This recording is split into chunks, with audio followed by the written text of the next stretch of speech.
Hi everyone, my name is Jeff Straub, Executive Chef for the Pittsburgh Penguins and Parkhurst Dining. People are always asking, what do the players like to eat? Well, with the help of my friends from Giant Eagle, we're gonna find out. Let's see what we're making today. This is Chef Jeff's banana bread. I have the chance to have a bunch of them shipped to my house every week because my family enjoy them, and they're on top of that, they're gluten-free and dairy-free, so they're the best.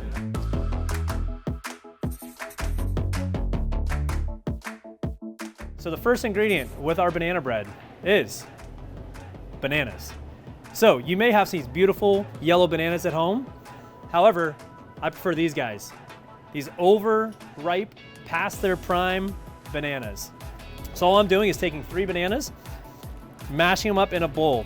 Then I'm just gonna take a fork and just kind of finish up the mashing process. So once they're all nice and mashed up, almost to a liquidy state, still a little chunky, we like chunks of banana in our banana bread. Once our bananas are all nice and mashed up, we're gonna go ahead and add 1.5 teaspoons of baking soda. Baking soda, in case you don't know, is a leavening agent. And we need to add that to this bread because it is gluten-free. While that's resting, we're going to melt our 1/4 cup of dairy-free butter alternative. So I'm just gonna take a nice little saute pan here. I'm gonna add our dairy-free butter to that. I'm gonna place it in my oven and we're gonna let that melt.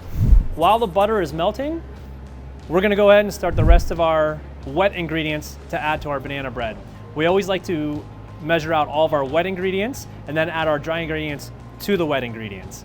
Okay, so I have my 2 cracked eggs in our bowl. To our eggs, I'm going to add 1/4 cup of pure maple syrup. We're not gonna use the syrupy, caramel colored fake stuff. We're going the real deal here. 1 teaspoon of pure vanilla extract. 2 tablespoons of coconut sugar. So I'm just gonna take our egg, sugar, and vanilla mixture. We're just gonna beat it up here. We got it all nice and incorporated here. Now our butter's just about melted, so I'm gonna go ahead and add our butter to this mixture as well. Got our butter in there, we're just gonna give it a quick stir. Then we're gonna go ahead and add that to our mashed up banana and baking soda. All right, now I'm gonna take my whisk. We're just gonna go ahead and incorporate the wet ingredients into our banana. Now we're gonna measure out all of our dry ingredients. So we're gonna start off with our flours. We have 2 kinds of flours we're gonna use for this recipe. We're gonna use oat flour. Now, if you've never heard of oat flour, basically it's just ground up rolled oats is essentially all that it is. So we're gonna add 3/4 of a cup level of oat flour. The second kind of flour we're gonna use is called a gluten-free 1-to-1 baking flour. It essentially mimics the way you would use a regular all-purpose flour. So we're gonna add 3/4 of a cup of our 1-to-1 gluten-free flour.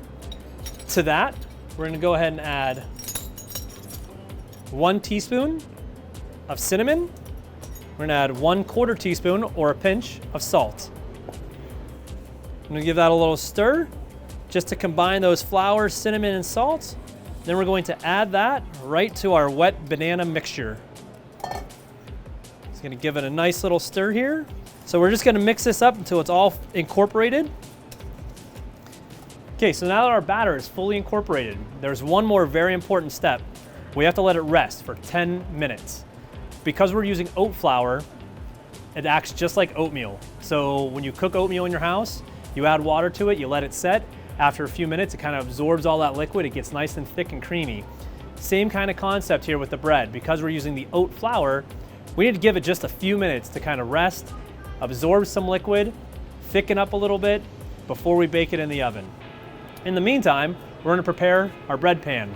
Just gonna take my coconut oil in a can here, give it a nice spray, get it all nice and greasy in there. Okay, now that our batter has rested, we're gonna go ahead and pour it in our prepared bread pan. All right, we're just gonna give our pan a quick little tap on the countertop, get any loose air bubbles out. We're ready to bake. So we're gonna go ahead and throw this in a 350-degree oven for about 30 minutes. We're gonna rotate it around, then bake it again for about another 30 to 45 minutes until a toothpick comes out clean in the center. So while the bread's in the oven, a little backstory on how this recipe came to be. It was actually created by one of our managers here in the practice facility, Amanda.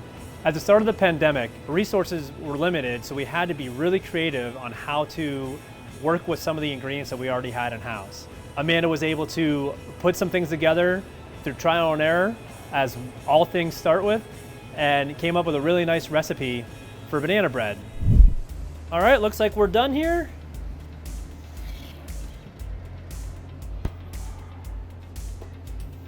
Let's check it with our toothpick. Comes out clean. So now that our bread is finished out of the oven, smells great, we're gonna let this rest because obviously it's really warm right now. We don't wanna handle it or else it'll just fall apart. So it needs to kind of set a little bit. So we're just gonna let it rest for about 15, 20 minutes in the pan. Once it's cool enough to handle, we're gonna flip it out onto a wire rack and let it cool down the rest of the way. All right, so now that our bread is completely cooled, we can go ahead and serve it. Thank you so much, and I hope you enjoy this recipe as much as the players.